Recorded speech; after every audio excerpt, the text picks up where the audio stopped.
The following is rated not safe for work. It contains strong language, adult situations, and lots of spoilers. Discretion is advised. In the criminal justice system, cinematic-based offenses are considered especially heinous.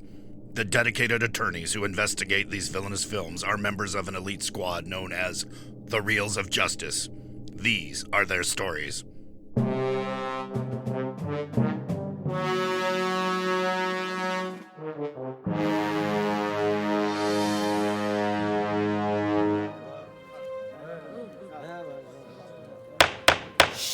Order, please, order. The Reels of Justice is now in session. Judge Maynard Bangs presiding. Your eyes for the Honorable Judge Bangs.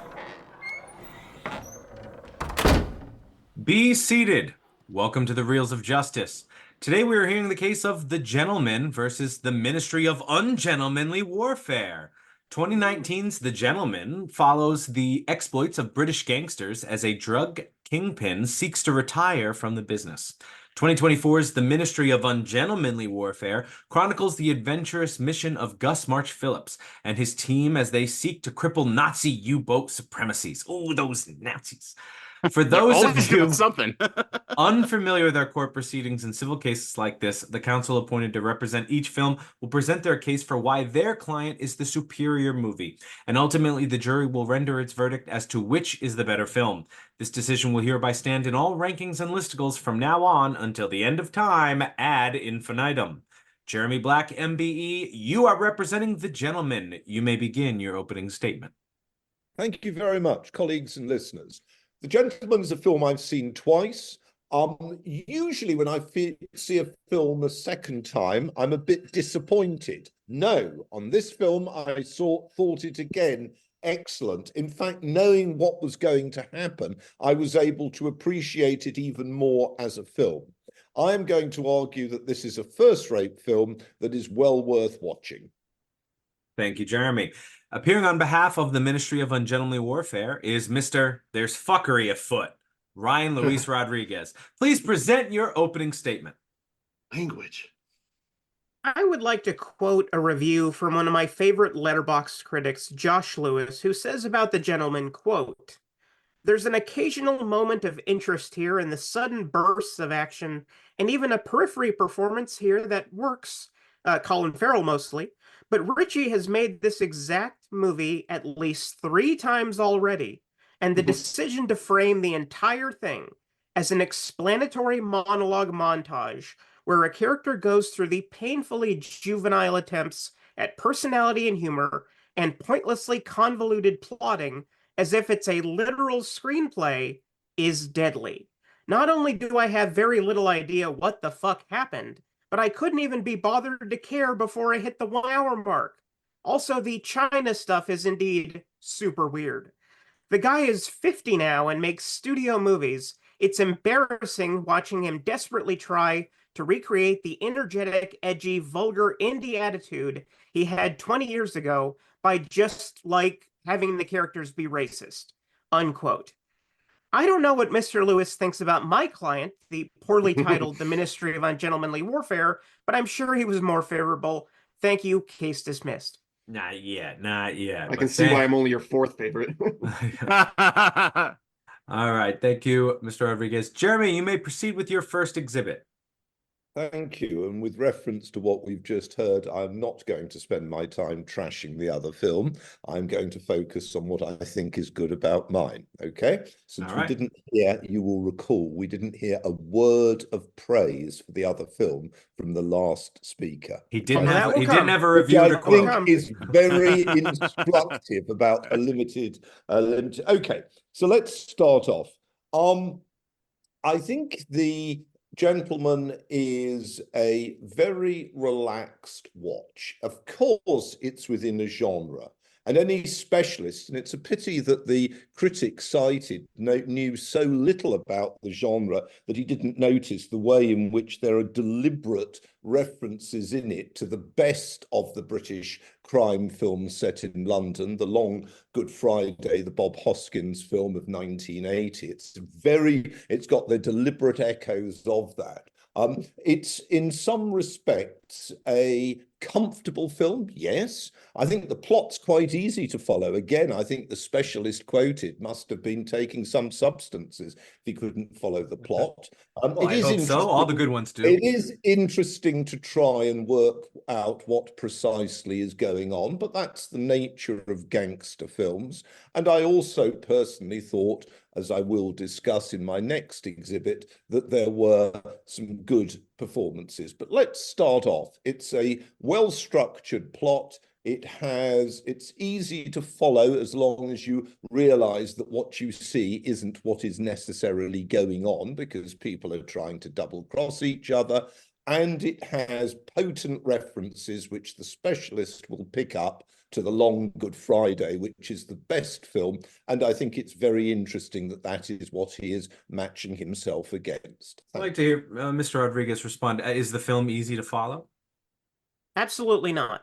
I will get into this later on in my exhibits, but I would also like to challenge Mr. Black to tell me what happens in any 5-minute stretch of the film, because I honestly have no idea. And to say that this movie is good because it references other movies, that's simply not true. Hugh Grant's character, all he does is reference movies, and it's completely hollow and empty. And if it's Guy Ritchie saying, "Well, this is what I take from mate," that's great. good. That's wonderful. Good for you, Guy. I wish you made something more of your references. Ryan doing an accent. Jeremy, is Hugh Grant kind of wasted in this? No, I don't think it's wasted. I think This is the second time you and Ryan have argued over a Hugh Grant movie, by the way. That'll come up later. Believe me, that'll come up. I think it's interesting to see the range. I mean, in the one in which it's obviously a television series, he made the most impact in recent years was when he played Jeremy Thorpe as a villain. Jeremy Thorpe was a villain, of course, stood trial in the 70s for conspiracy to murder. And it's generally agreed very, very well in that. It's interesting him playing a seedy, very seedy, I mean, because Jeremy Thorpe was an old Etonian, and it's very much played as Thorpe as a member of the establishment. It's interesting to see him playing not as a member of the establishment, and I actually thought it was rather good. Personally, of course, there was a degree of animus there because Grant has been having legal action against the British tabloids, and I imagine that was why he played the role with particular relish, particularly against Eddie Marsden, I think it was, as the newspaper proprietor. The newspaper editor. I thought, I was actually quite impressed with Grant in this. I rather liked it. And, the language is one that you would have expected of a film of that type. I mean, it might shock maiden aunts, but I think I was impressed. I don't know what that last thing means, but I'm going to let you go to your next exhibit. Well, I would actually like to speak on the cast, if I may. Okay, if you have a rebuttal to the cast, Ryan? Yeah, I do. So both films this week involve ensemble casts, but one is stronger than the other. In The Gentleman, therein lies the disappointment. Matthew McConaughey is a tremendous actor. Not so much here.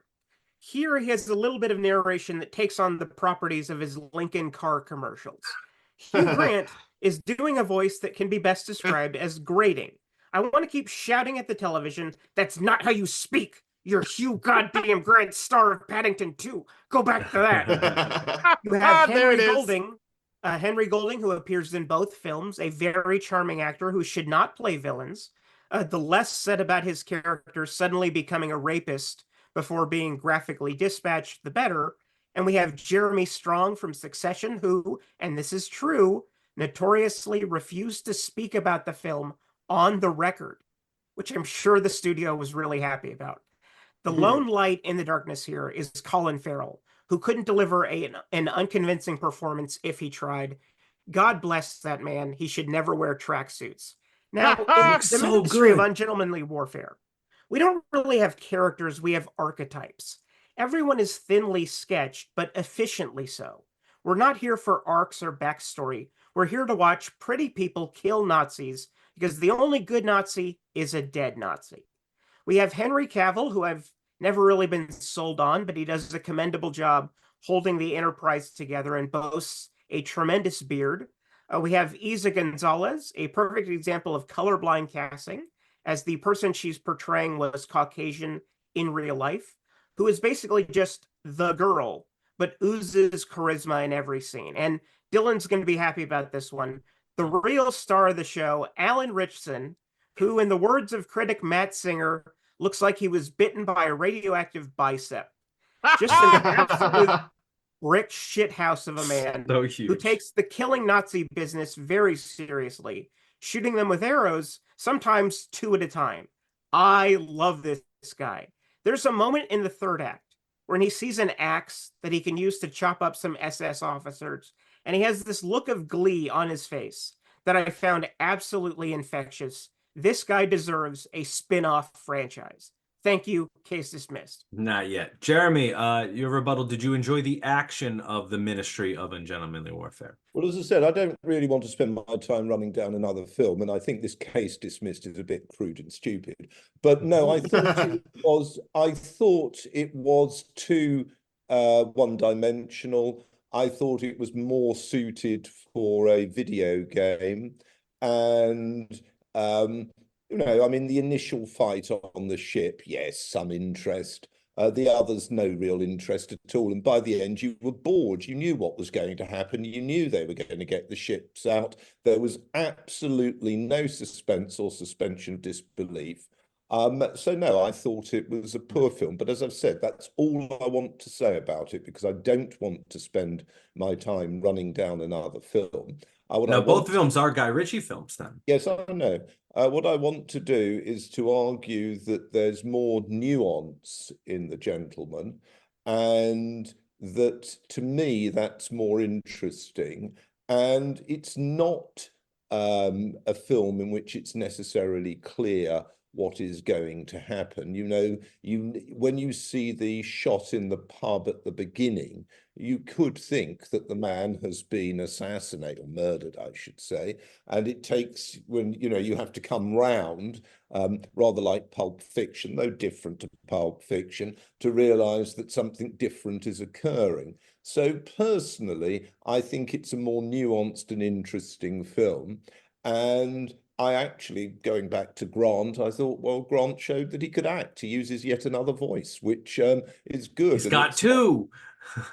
Well, I think he's got more than 2, but I was impressed, as somebody that doesn't particularly like the way he slags off the press, and as somebody who finds him, like many actors, somewhat self-regarding. I was actually impressed by him in this film. And actually, that was one of the things that I particularly liked about it. I also found the female role, Michelle Dockery, I thought she did well. I found her more interesting than the female role in the other film. And I thought, again, she showed, the range of her acting, because, as you know, she's best known to British audiences through her role in Downton Abbey. And again, it was very interesting, as with Grant, to see her moving in a way that, shall we say, challenged audience expectations. And I rather liked that. Well, unfortunately, we get Downton Abbey here too, Jeremy. Thanks for sending it. Hey, watch it. Ryan, I'd like to hear your comparison of the 2 female roles. That's a good thing to bring up. I love Michelle Dockery, of course. Big fan of Lady Mary, Downton Abbey. As we've addressed on the Paddington 2 episode, I am hopelessly devoted to Downton Abbey, which Jeremy is not a fan of. But I think that Isa Gonzalez is the stronger performance simply because she gets more time on screen to inhabit the scene and breathe, whereas Michelle Dockery kind of comes in as like an accentuation point. Like, a scene needs to go a certain way, so then, okay, well, let's bring her in. And then the whole thing with the gun that's a paperweight is one of those things where it's like, I guess it's clever, but then immediately, as I referenced, after she shoots the two thugs, she almost gets raped. And it's one of those things where it feels completely unwarranted and unearned. Not that a rape is ever earned, but it's one of those things where it's just like, is that all you could think of, was to just victimize her? Like, that's shitty, which never happens to Isa Gonzalez. She remains strong and steadfast for the entire film. Yeah, Jeremy, maybe talk of that scene is weird where Dry Eye is going to suddenly rape her. He didn't seem like that type of character. Would you like to speak to that? You know, I agree with Ryan there. I also, I mean, you know, I found the, one shouldn't say this about films, any film, but I did find the thing with the gun somewhat and the paperweight somewhat contrived. I think I'm right in saying that in order to kill somebody with a bullet of that type, you really would have to shoot them in the position, which is not that easy to do. I mean, it really isn't that easy to do. You're assuming that you're going to be able to hold that thing exactly steady and that your opponent isn't going to move in some way out of it. But leaving that to one side, I mean, you don't necessarily imagine credibility being a sort of top theme always. I mean, you know, let's face it, there were many elements of both films in which credibility was stretched quite far. And so I wouldn't say that yeah, I mean, I'm sounding a bit inarticulate here. I was surprised, I agree with Ryan, that they moved towards an attempted rape. I was surprised at one or two of the other scenes, the person going onto the tube line and being killed by a tube train. And I imagine we're supposed to find that funny or just, I don't know, ironic, I don't know. So there were the guy being, you know, going out of the window and ending on the, shall we say, there was a cartoonish character to it. But I think it's a better film than the other one, partly because, as I've said, I prefer the acting. And I did feel, I think Ryan's correct, the other one's just about killing Nazis. And quite frankly, I found, you know, I mean, I'm all in favour of killing Nazis, but I found it a bit dull. I mean, you know, and it's... We do have to stop the show here at this point. Just all five of us would like Nazis to be killed, all right? There's no gray area about that. Nazis bad. That's the official position of Reels of Justice. And actually, to underline the point, of course, just in case one felt gratuitously having a different point of view, the scene at the very beginning with that naval officer and his gratuitous sadism, his account of having the person that had survived a ship being shot in the head when he got to land, that was clearly designed in order to justify not only his killing, but the killing of every single German subsequently. So, you know, and I suppose it worked from that point of view. But usually a Nazi uniform's enough. Well, actually, funnily enough, at the beginning, that wasn't the theme. They were in whites, weren't they? They were sort of naval people. They weren't, you know, your SS kind of. But the as I've said, I found that the other film, you know, it just didn't work for me. I'm sure it'll work for some people, and fine. And if it works for the judges, great. But it didn't really work for me, whereas I thought The Gentleman did work because I did find the plot twists interesting. I thought the theme of a multiplicity of different syndicates and gangsters defining their relationships with each other, I thought that was quite interesting, and trying to do each other down, I thought that was interesting. I liked the I mean, I found the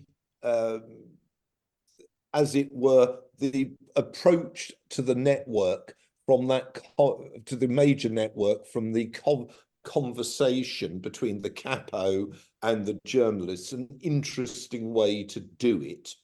and in a way, very different from, shall we say, Godfather 1, 2, or 3. And I rather liked that approach. It was sort of almost domestic, I'm going to cook you a steak and and I found that really quite interesting, that way of doing it. But again, I'm fully prepared to accept that some people may not like that. I like steaks, especially Wagyu. Now, Ryan, I've never had a Wagyu steak, so we're obviously in different social groups. Ben showers in them. Now, Ryan, let's find something for Jeremy to like about Ministry of Ungentlemanly Warfare. I know there's something in there.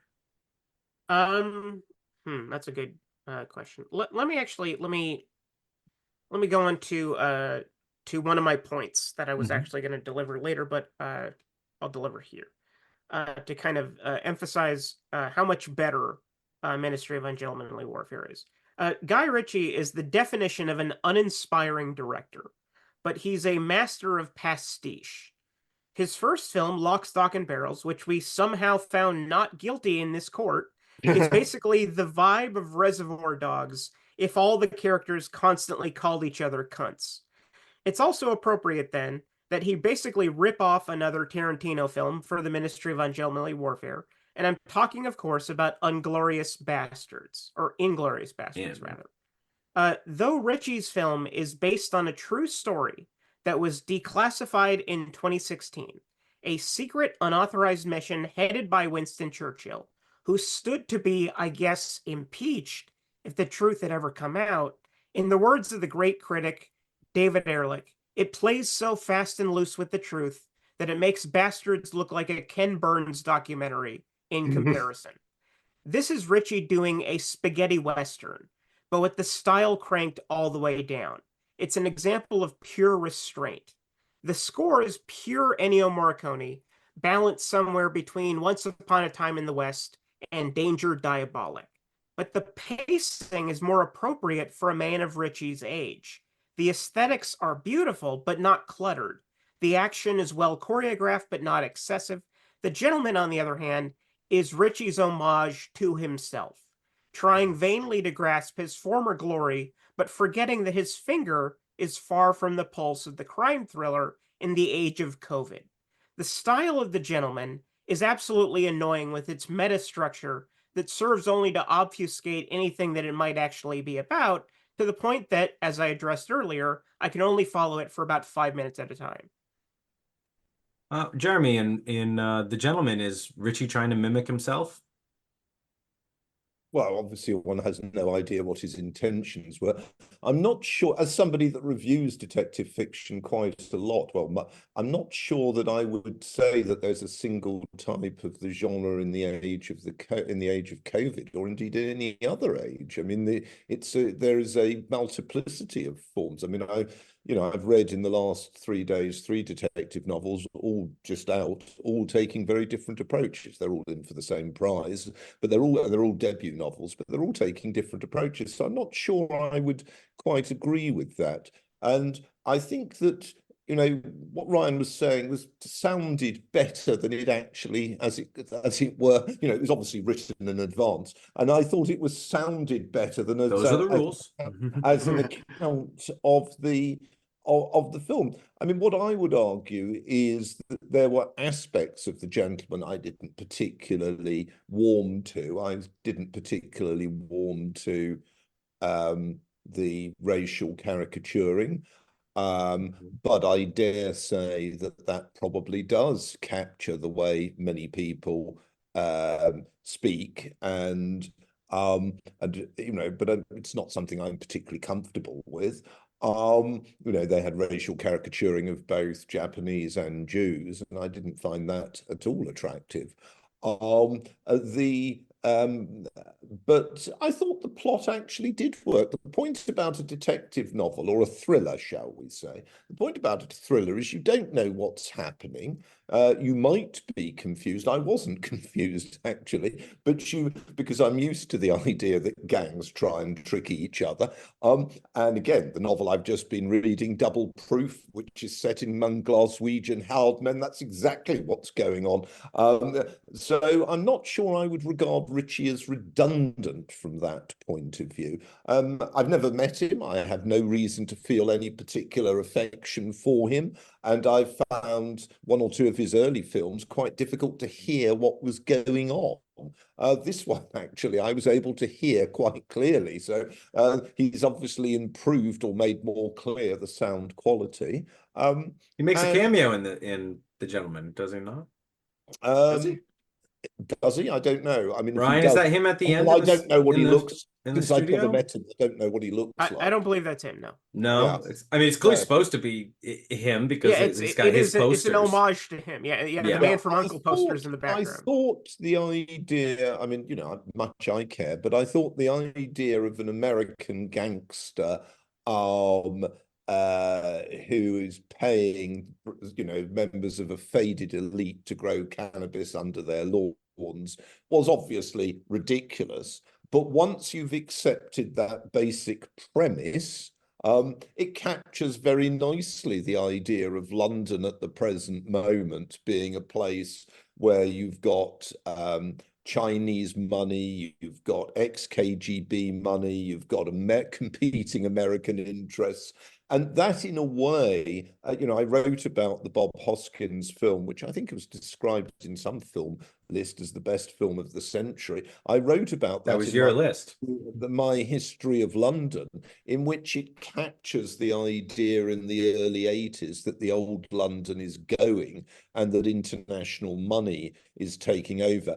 And for those, of course, who are familiar with the earlier film, the iconic role of the pub as something that the gang leader is very fond of, but which gets violated, can be seen in both films with an interesting twist. And also, again, with an interesting twist, there's the hypnotic moment at the end of the long Good Friday in which Hoskins is seized by not being aware that the car he's going to get into is seized by the IRA and realizes he's going to be killed. And there is obviously going to be no rescue. Whereas, of course, in the much more fanciful account of Ritchie, the gang leader, having been seized by the ex-KGB hitmen, is rescued. And it's interesting to see how he changes the echoes. I mean, you can discuss whether they're particularly credible in plot terms.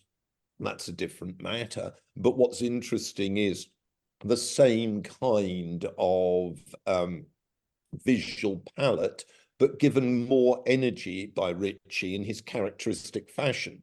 Now, I personally am not a great fan of constant chases and shootings, which is rather why I liked the long scenes between the capo and the journalist, because they are scenes in which there isn't violence, and they give you a chance to listen to the attempt to create character and pursue plot through conversation. I rather liked that, but then that's a personal thing. Whereas, I mean, obviously, the other film, again, I don't want to run it down, but I wouldn't say the conversations are particularly profound. And a lot of it was the kind of rather painful sort of class-orientated, oh, we're all chaps here, that you associate with a particular genre of British film, which I happen to find rather redundant. I mean, I accept there are some people who might like it, and we've heard about Downton Abbey being its success. But of course, to me, that's all somewhat redundant. But anyway, that's just a point of view.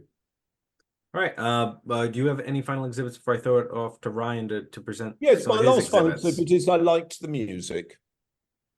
Yeah. Fantastic. All right. Ryan, you can now present your first exhibit or any additional exhibits you have remaining. I just have one short one. I think we ran through all my arguments. Great. It's all going well. Earlier. So my client is what a smarter person than I once called the definition of a 3-star classic. The dad movie to end all dad movies. A movie that you would discover halfway over on TNT in the afternoon in 1996 and decide, yeah, I'm going to sit down and I'm going to finish this fucker. And once it's over, you have a relatively pleasant smile on your face. The Gentleman is streaming on Netflix, so you can watch it at your own leisure, but you won't until the algorithm is done recommending that stupid Jennifer Lopez mecha suit movie and 8 television shows you've never heard of, and you'll give it about 15 minutes before realizing that you have no idea what's going on, and you're not even mad because you just don't care. The Ministry is relaxed, it takes its time, and encompasses enough elements that it feels like a meal at 2 hours. The Gentleman is hurried and jumbled and feels like a sprint as opposed to a marathon, but it's a sprint with a broken leg and 1 foot. By the time it's over, you're covered in blood and more than a little frustrated. I rest my case. No case dismissed. Don't give up on the catchphrase just because Jeremy called you out on it. It's a good catchphrase. I like case yeah. dismissed. That was really mean, Jeremy. That was really mean. Ryan, I'd like to ask a question from the bench and touch on, since this is based on a true story, or at least inspired by it, what sort of history breadcrumbs are here? How much of this is true? I would say that in terms of the truth, it's the broad outlines of the story. I wouldn't think that anything that happens interpersonally between characters actually happened. And probably the order of events is probably jumbled. But the strict structure is the character names. That's basically all that you can depend on. But the picture of the guy didn't look like he could shoot a bow. Yeah, true. But there is an interesting an added element in that Ian Fleming is a character in the film, which apparently he was there at the time because he supposedly based the character of James Bond on the character that Henry Cavill plays in the film. So Cavill is James Bond. Jeremy, come on. Henry Cavill is James Bond. Well, like that. Can I just say on the everybody, as you know, has a certain degree of latitude in their writing. I'm afraid to say it started going wrong for me pretty well at the first outset. There was no train crossing the Sahara in that period. And there never has been a train north-south across the Sahara. So I just thought, well, here we go. We're starting off with it being wrong. Then there was a short line in the Côte d'Ivoire, the idea that any train in the Côte d'Ivoire would look like that. So I just thought, no, this is wrong. Then there was no way that Churchill was going to be thrown out for the reasons that are presented. That, again, was completely fanciful. It is true that the British were taking part in the Spanish world, Spanish Empire, if you like. They were taking part in espionage and nefarious and sabotage activities. That is true. That is not the case that this was going to win the war for them or lose the war for them. So, no, I mean, it's an adventure story. It's an adventure story about a specific mission, the significance of which is completely exaggerated. But then that's pretty well the norm for lots of war stories. So I don't hold that against it at all. What I'm more troubled by is the lack of depth, that it is just, let's kill baddies. And again, I've got no, I'm as happy as anybody else to see baddies killed. But I wasn't. I just got a bit bored. And by the end, I knew the bloody ship was going to get away. That's a lot of movies. But can I just go back to the other one? The other one, you gotta remember the title of it. Yeah, the Gentleman. The whole point about the other one is that the nature of a thriller, particularly if it has a detective component, is that you don't know what's going on, and there is a reveal. And there were a series of reveals here. The way in which one American is trying to trick another American and has deliberately set him up for that purpose. The way in which through reasons that are unexpected and unwanted. The ex-KGB group come in, and the extent to which the as it were, the Chinese interest is split, with one guy out to kill another and negotiating.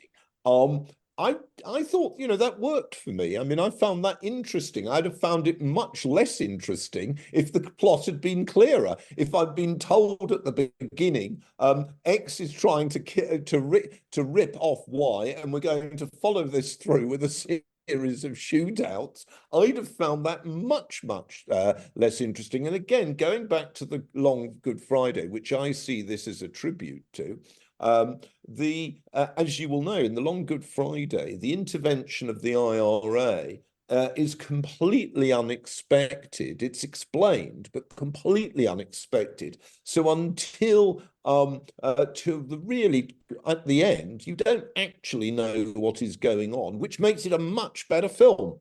And Hoskins is chasing the wrong people, famously, of course, hanging them up in his abattoir for questioning. He's chasing the wrong people who he thinks are responsible for blowing up the pub and other things. So I saw it as part of that tradition, and I don't see that as a tradition that's been made redundant by COVID or anything else for that matter. Whether, some people will like it, other people won't. And as I said, there are one or two things about it I didn't particularly like or regard as credible. But I think as a film of that type, I think actually it holds up well. And that's my view of it. And I suspect whereas a lot of Ritchie I don't particularly like, I suspect that it will last as one of the ones that's more polished, less frenetic, and a bit, and a better plot. I think it will last. I mean, the plot obviously lacks credibility, but then how many thrillers do have credibility? Michael Jackson's. Ryan, any final points from you? No, I also love The Long Good Friday, and the best thing about it is that there's no ironic detachment. Thank you, guys. Case dismissed. All right. Both sides have rested. We'll now go to closing arguments. Jeremy, you may begin. Yes, I personally think that The Gentleman is a well-constructed film with an interesting plot and some good actors. I think it's a film that I personally enjoyed watching a second time. And I think it's a film that it's worth trying to work out what is happening and seeing whether you're surprised at the resolution. Thank you. Mr. Rodriguez, please present your closing argument. What we have here is a case between a gentleman's 4 and a gentleman's 6. Advantage my client, obviously.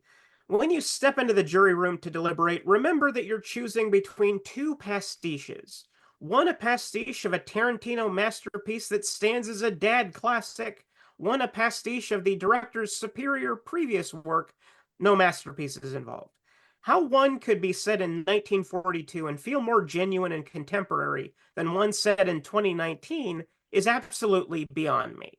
As for which movie is more personal to Guy Ritchie, it's probably The Gentleman, but that's just because I gather that he really loves himself. So support the movie that he likes less because it's just better. Thank you, case dismissed again. Not quite yet, but That's close. like 5 times. Thank you all. It's his thing. Members of the jury, Mr. Maynard Bangs, Mr. Dylan J. Schlender, and Mr. Big Ben Haslar, you have all heard the facts concerning this case. It is now up to you to determine which film is the superior movie. The bailiff will escort you to the deliberation room to render your verdict. Right this way. I don't get a vote, but my favorite Luis Rodriguez is Ryan Luis Rodriguez. I completely didn't think of a joke on topic. I don't think I get that joke at all. Is that a joke? My dad wouldn't find that very funny. No. You're right. I want to hear Dylan's Matthew McConaughey, so I'm going to be the 4-person. All right. There it is. Now I gotta do it. Damn it. I am not a Guy Ritchie fan at all. I did not enjoy. I don't think any of us, were, anyone here is, right? Not much. They look great. They look fantastic as far as the way they're edited and shot. that's all fine. The stories, I could not care less. I hardly believe any scene that's happening in this thing. So yeah, this is an interesting one when comparing which ones are better, but I kind of hate both of them. It's kind of like when we did Phantom versus Rise of Skywalker. Dylan, what did you think? Yeah, so I'm not big on Guy Ritchie either. If Guy Ritchie was a restaurant, it would be a buffet and the soft serve machine wouldn't be working, and you go in there and the only thing really worth getting is the pizza, and then you realize like, well, I can order local pizza that's better than this. And I there's can watch so a Tarantino film. like there's so much other stuff here. But that said, I want to give some credit. I thought The Gentleman was very well put together and well constructed. Like Jeremy, I didn't have trouble following it. You knew that it was a story being told. The transition from when they were telling the story to now it's in real time could have been handled a little better. But again, not terribly difficult to follow. I liked Hugh Grant. I did not like it when, as soon as Hugh Grant started talking, he put it in terms of the movie and the frame shifted and all. I hated that, and it almost lost me. But thankfully, they kind of abandoned that, and it did pull me back. I do think he kind of saves it a little bit more than anyone else could. So I do like it, and he carries it. Yeah, and I agree with Jeremy too. Like, there's a snappiness to it. The homages to the Long Good Friday, which we discussed in this court, actually comparing it to Lock, Stock. So this is like a sequel to that episode. This is like a sequel to that episode. I know, it's great. Yeah, so I love all that. And so talking about the Ministry of Ungentlemanly Warfare, Ryan's absolutely right. I love Alan Richardson. I mean, he's just he steals. You cannot hit a Nazi with a bow from that distance. I'm sorry, dude. That guy can. That guy can. Dude, I guarantee Alan Richardson's like curling 135 to warm up. I mean, the dude's such a beast. So anyway, my point is, the one thing I was disappointed in that movie, and kind of echoing what Jeremy said, is like it did seem rather predictable. It felt a little padded out, and it just didn't have that kind of snappiness, that crispness that you would expect from Guy Ritchie, or even for being a ripoff of Inglourious Basterds. I'd like to say that I think it does have that snappiness, and that is the sort of smarmy charm that they especially Cavill uses a lot, that Jeremy didn't like, because that's Guy Ritchie doing the smarmy British talk in 42. He's like, that's what snappy British talk is. They're saying though. It didn't land the way it did in The Gentleman. Though. It just Cavill doesn't carry it off, unfortunately. It just felt very, very flat to me in the Ministry of Ungentlemanly Warfare. You know, action for action, obviously, Ungentlemanly Warfare has the better action. I mean, it's gonna anything that involves like Nazi U-boats. One's an action and one's a thriller, right? So yeah, it's not going for it. Exactly. So I really think both sides did a really good job of presenting why their movies are good for their genres and why they stand out as good examples of Guy Ritchie movies. So I guess it's really going to come down to which criteria we want to weigh more heavily, you know? So Maynard, what are you thinking, man? I liked Hugh Grant, but I did dislike the framing of it as a movie. And I hated where something would happen and then he'd walk it back and they go, he wouldn't have done that. And then they just undo the scene. Yeah. It's like, that's only, and that's only for me, the viewer, you know, that's not real to the characters in the audience, or like to the characters that are in the scene. They know that the guy didn't do that. And they happen to be some of the most interesting things that happen. And so when they walk them back, kind of like, well, God damn it. Colin Farrell was exciting for like 1 second. Yeah, Colin Farrell steals the whole show. He does. Easily the best part. Best performance, best realized character. Maybe that's the one that feels the most Guy Ritchie, like Snatch kind of esque. He's that. Now in the Nazi I did like Charlie Hunnam. I'll just give a little nod to Charlie Hunnam, because like he's so bad in Sons of Anarchy to actually like make me care about a character he's playing, because he's usually just not good. But in this one, he's passable, and that's probably due to good actor. Charlie Hunnam's the guy who's being told the story. Okay, that guy.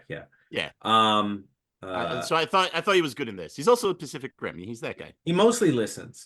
But in the Ministry, it is an action movie. It's definitely just an Inglourious Basterds, but it does have a little nugget of history, which makes it kind of cool. I think it makes it kind of cool. It's like, oh, so something like this happens, not like this, but something like this. Now, Last Samurai was more historically accurate I than that do was. want to say that if I was watching another movie again, if I had to rewatch another movie of these, I would probably rewatch Ministry because it's more mindless and more actiony. Yeah. It's got more replay. But what I think the better movie is The Gentleman. Although it drags at times, I think it's got better performances. I think it does have a more complicated, nuanced plot. So I'm going to lock in for The Gentleman. Wow. Mr. Schlender. All right. I went into this. I think I like The Gentleman more. And I do like the homages to The Long Good Friday.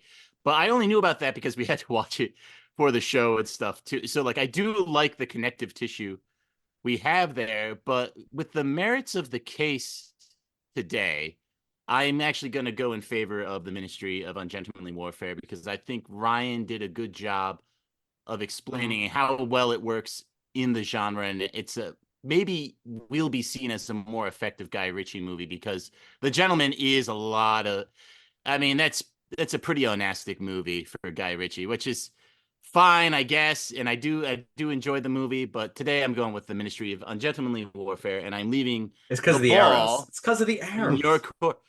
No, it's because of Ryan's case. Wait, if you threw the ball and then Ben caught a ball, that would be great. Works very well for an audio medium. That's not what's going to happen. Well, then why is he holding the ball up? It was on Big the couch. Ben, decide this. Yeah, get us out of here. Yeah, I agreed with Ryan, although it applies to both of them. I guess it's clever. This isn't my guy. But I do think the points were more made in favor of The Gentleman, being that it does have more of a plot to it. It does make me care about the characters more. There is more to follow. Whereas the Ministry, well, it's fine. It looks great. That's about where it ends. So I think there's more meat to The Gentleman. I do think the acting is much, much better, especially Colin Farrell. But as an ensemble, I think they work better because the girl is really the only interesting person in the Ministry, in my mind. So I will go for The Gentleman. Wow. Okay. Who's the foreman? Oh, you're the foreman. I am. So what should we do now? I don't know. Let's just chill out for a bit. Oh, okay. Let's go tell that very handsome judge.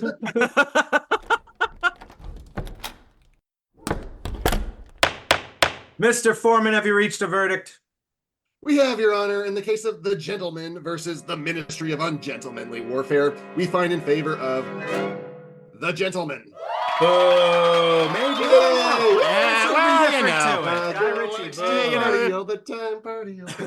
Guy Ritchie's really very average. Verdict is rendered. We find in favor of The Gentleman as the superior movie. I'm not going to punish the film and said Guy Ritchie is going to be poisoned in his tea, and we will not be giving him an antidote. Sorry. We're not going to Case dismissed. Finally, Ryan, case dismissed. There we go.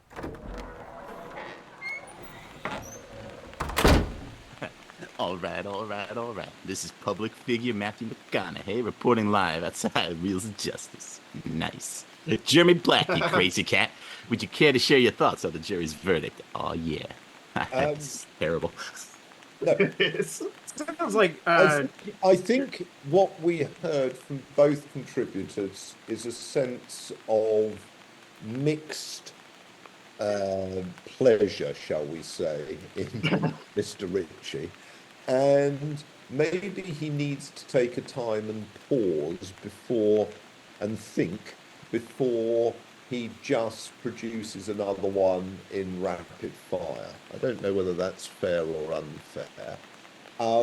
I certainly found he needs, if he's going to do another thriller, to possibly vary it a bit more. And if he's going to do another war film, in my view, he needs to add an element of suspense other than simply an adventure one.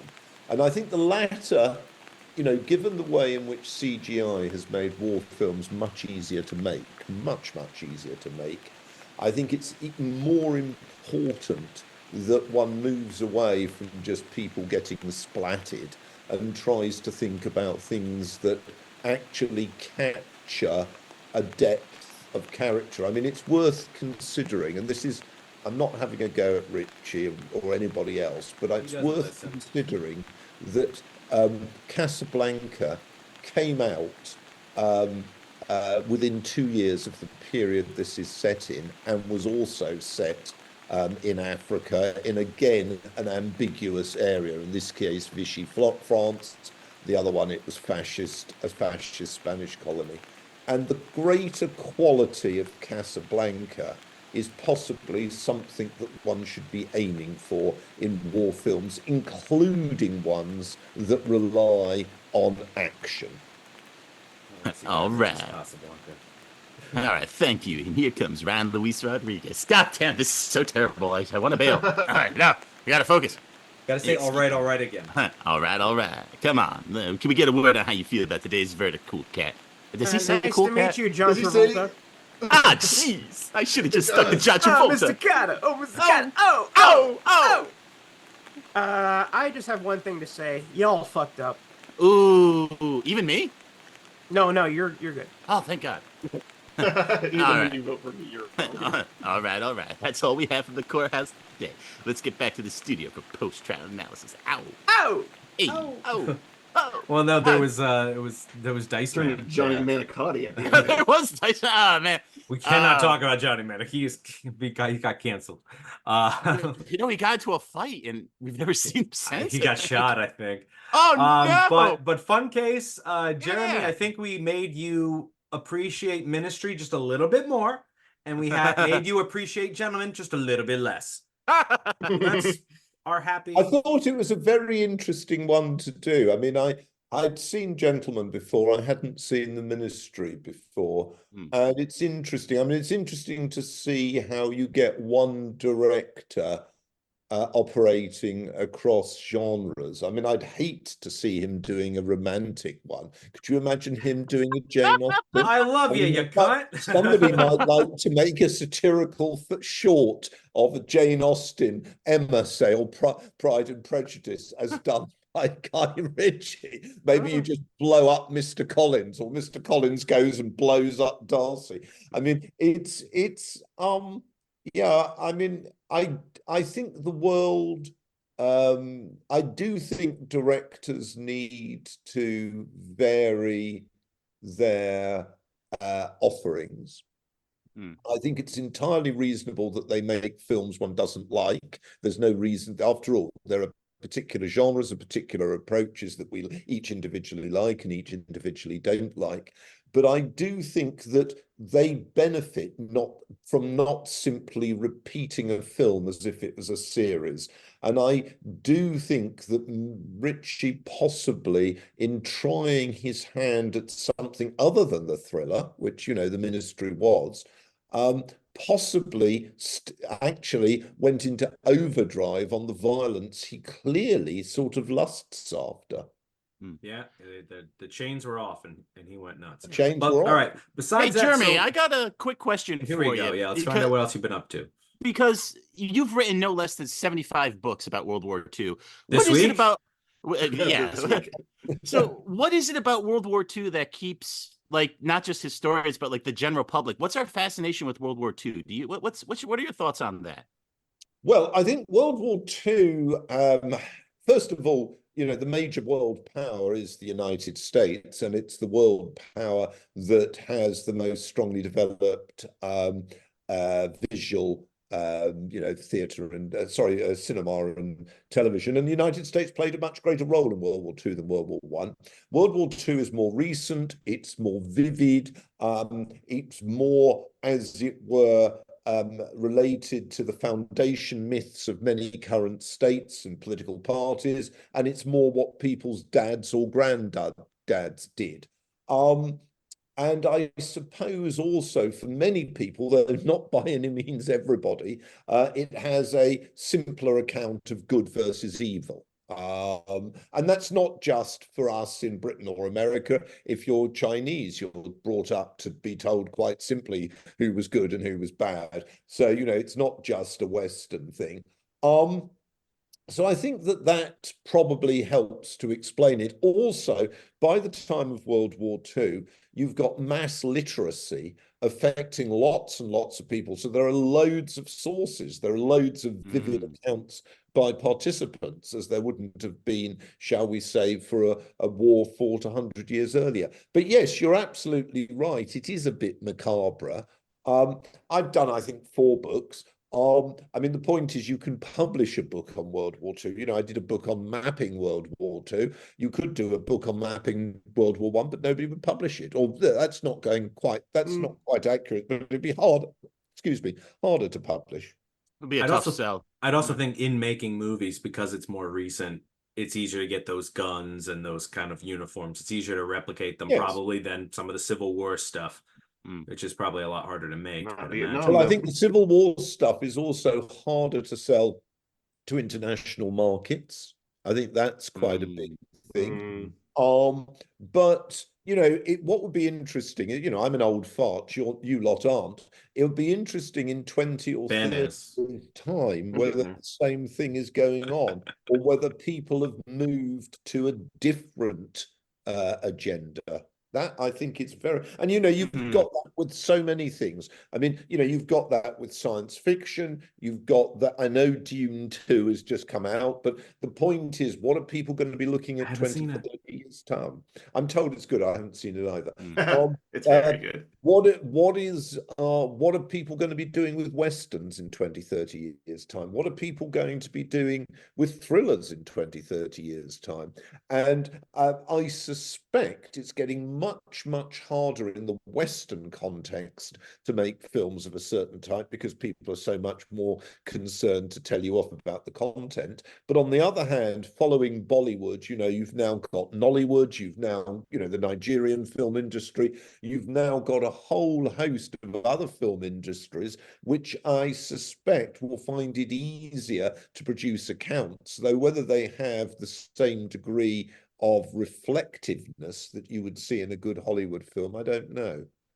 I think westerns now go more weird Western and stuff. It's the only way to really make it work. There's not That's like what I was gonna say. there's not like good cowboy, bad cowboy anymore. Happened years ago. One of my but they're back, Jeremy, and better than ever. One of my favorite films is Billy the Kid Meets Dracula. I know it, but it frightens you to a certain extent. I'm right in saying that's 1955. I think you've already recommended that one, Jeremy. But how about this? Is a great segue. Why don't you recommend another movie for us? Not Billy the Kid versus Dracula again. No, well, actually, another movie. I've got a problem about this, because I was discussing it with my wife actually, and in fact in the last month we've largely watched television films. So I don't think that counts. So if it's a film, it does, sure, even if it's it might like a series, yeah. Well, no. I mean, I've been watching Vera, which is it's female protagonist based on the novels by Anne Cleves, though changing them. And it has, I think, a wry sense of reflection on and humor on the darkness of life, which I rather like. And the central protagonist is an old woman. I mean, she's, you know, a police inspector at the end of her career, physically not up to doing anything other than maybe tapping me on the elbow. And I actually rather like that kind of, maybe because I'm getting old, I like that kind of character.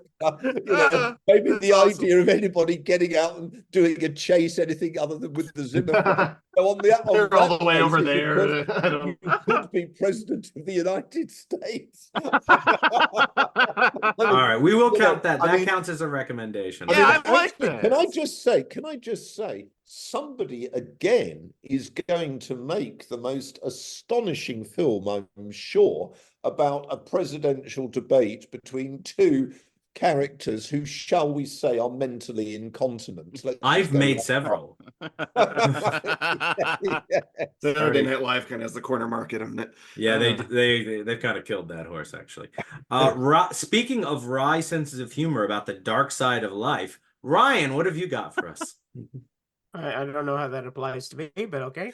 Right. Not right. My recommendation this week is a documentary from 2003 Tom Anderson's Los Angeles Plays Itself, which covers the evolution and devolution of the city of Los Angeles as seen through clips of films filmed and set there.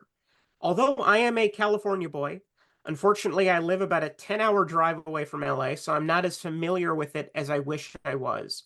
But this goes beyond documentary and approaches a level of film criticism, which is a worthwhile achievement. It's not just shots of clips with a narrator saying, this was shot here, this was shot there. It will cover locations as seen through various films across an entire century, placing everything in a continuum, the canon of Los Angeles. And if there's an LA museum that covers the history of the series, this nearly 3-hour film should be playing nonstop as an installation. Naturally, because of rights issues, this was impossible to see legally for a while, but now Los Angeles Plays Itself is currently streaming on Canopy. Support your local library. Ryan, you'll be happy to know I finally got a library card. I've got to sign up for Canopy. Good. Excellent. Whoa. And then we can go visit the Los Angeles Canon.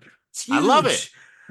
How about a nice, light, and uplifting recommendation for once? I'm going to recommend Earth to Echo from 2014. A group of young friends receive cryptic messages that lead them to find a small alien robot thing who needs their help to rebuild his ship and get home before the evil government finds him and takes him away forever. Okay, Wait a minute. The comparisons to E.T. are obvious, but what this film lacks in originality, it makes for in heart. The group of friends who are sharing one last adventure together as one of them is moving away, oh no, feels genuine. They have an earnest chemistry together, and through the found footage style the film employs, mostly through the boys' cell phone cameras, you feel like one of them, which makes for a rousing adventure the whole family can enjoy. And of course, most importantly, it has a robot, a particularly cute robot. That's a winning combination. That's Oh man, I got to get that for the kids. The kids will love this. It's got Goonie vibes. Like I said, with E.T. mixed in.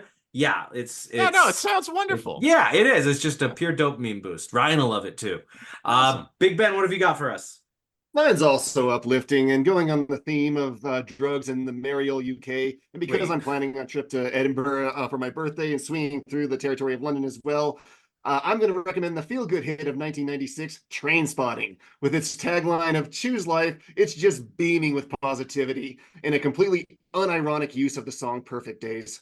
Trainspotting is the flowery depiction of a young man played by the future Obi-Wan Kenobi, Ewan McGregor, kicking his drug habit despite his rather boring life in the impoverished Edinburgh and the machinations of his so-called mates. Mates who are, of course, excellent parents as their baby is kept nearby during their drug-fueled adventures. And isn't it all traumatizing and won't live in your memories for the next decade? The same baby shows up in hallucinatory visions where he's got Spider-Man powers and rotates his head like the gal from The Exorcist. You know, it's just a fun romp of a film. His adventures into sobriety lead him to the filthiest toilet in all of Scotland, which to him is just as clear as the waters of that Nirvana baby that Nirvana baby swam in. All that was missing was George C. Scott's drug demon. And, if anyone has trigger warnings, it's the opposite of what I said. It's a dark film. Which Nirvana album is that? Off the Deep End. Damn it, no, it's not. No, that's the Weird Al album. Yeah, I know. Well, you guys have completely botched the joke. Ben, before you go swinging through London, you better find out what swinging means over there, because it's something else. You're going to find some mates. It's a rubbish bin, not a Schlenzer, why don't you send us on home? All right, thank you, Maynard. In minor keeping with the idea of truth being stranger than fiction today, I am recommending the documentary. It's funny, I didn't even know Ryan was recommending a documentary. So 2 documentaries today. The documentary Tread from 2019. And as I'm actually thinking about it, it occurs to me that this recommendation being a documentary, it makes me wonder if our show's format is equipped to handle documentaries. Could we put a documentary on trial? What would that look like? I think it would be a fascinating exercise that we should give it a shot one day. Regardless, research heavy. Yeah, and I like that part of it. Regardless, Tread is about the 2004 rampage by Marvin Heemeyer in his custom-built, ultra-fortified Killdozer. The documentary is fair to maybe a smidge too sympathetic to Heemeyer. Let's face it, Americans like to root for the outlaw, the bad guy, the man pushed too far. And the choice of the title of the documentary, Tread, I refuse to believe was not to be evocative of the Gadsden flag. Ultimately, the film pulls back from beatifying Heemeyer, and the extensive records speak for themselves, and the film, to its credit, does lay the evidence out quite bare. There will always be questions that linger, and fair-minded people can reach different conclusions about the events that led up to the 2004 rampage in Granbury, Colorado. Still, the real takeaway here is just how fantastical the whole ordeal was. It is one of those baffling American true crime moments, not unlike the North Hollywood shootout, that despite the carnage and enormity of it all, the only people to lose their lives were the perpetrators. Tread is on Tubi, naturally, and there's no shortage of online rabbit holes to crawl down while researching the topic, but tread carefully. I think you could do a documentary, but a lot of the basis of it would be how accurate it was, because if it's too misleading, it becomes propaganda. It's not really like a documentary anymore. Well, exactly. I mean, Did and it become propaganda? you could do like a head-to-head about the same subjects, if they have different points of views. I don't know. You could do the two, what was that terrible fair? The Fire Festival. Do the two Fire Festival documentaries head-to-head. Maybe next time we'll get Jeremy back for that. But for this week, we're all out of show, but we want to thank our guest, Jeremy Black, for joining us. Thank you so much, Jeremy. Thank you very much. And you look after yourselves, chaps. We're going to have you back very soon. And we hope everyone else will join us again as well, as the Reels of Justice keep turning. Count it. Keep killing those Nazis. Please follow us on Twitter at Reels of Justice, Instagram Reels of Justice, and Facebook.com/Reels of Justice.